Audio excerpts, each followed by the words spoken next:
dyan na. Hi, Be! How are you? Good. So, may mga questions lang ako. This is for keeps sake na pwede natin i-look back in the future. So, I have just few questions na Okay. i-ask. Okay. Pwede ba mag-AI dito? Okay. So, this is about our group, our tropa, Okay. sa Palo. Okay. So, first question. What do you think each person in this group brings that makes us complete? Ano daw?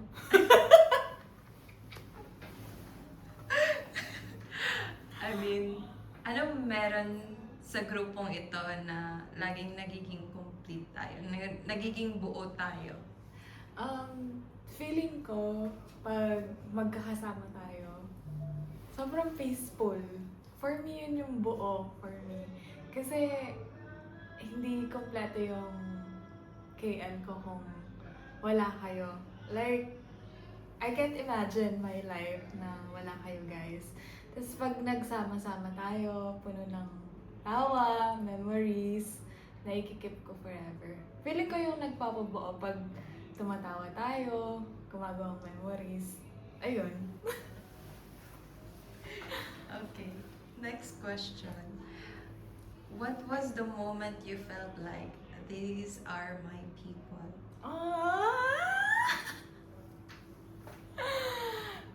Na-feel ko na parang family. Hindi lang siya yung parang friends. More than, parang, kunwari may problema ako, alam ko kung saan ako tatakbo. Kahit hindi ko sabihin, like, parang pag kumpleto lang tayo, ganyan, parang nahihil ako, ganyan. Kahit di ako magsabi, basta pag sama-sama, welcome, ganyan. I feel home. Yun. Iyakan pala na siya. Okay, next question is, what's your favorite photo of us? Or moment? Moment. Pinaka-favorite ko moment is yung nag-Bible study tayo. Kasi parang safe pala akong mag-open up. Ganyan. Parang na-feel ko na may kasama ako dito. Tapos feeling ko, way na din yun ni Lord na maging ka-close tayong lahat. Yun yung pinaka-favorite ko, yung nag-Bible study tayo. Ayun. Next is, what do you think makes our group different from other friend group? Different. Okay.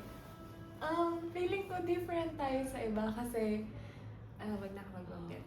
Kasi kapag magkakasama tayo, hindi siya about siraan, chismisan, parang more on good vibes, sharing ng good thoughts, tawanan. Yun lang, parang feeling ko, hindi siya toxic. Hindi ko siya masasabing toxic. Funny siya, tsaka sobrang peaceful.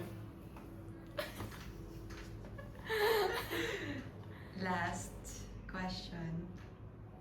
If you could leave one message for everyone watching this video 5 or 10 years from now, what would you want us to remember?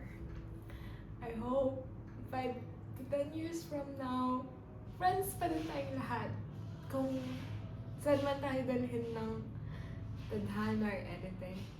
Sana friends pa din, nagkakamustahan pa din kahit paminsan-minsan. And sana happy tayong lahat. And natupad na yung desire ng heart ng bawat isa. And sana safe tayong lahat. Yun lang. Love you guys.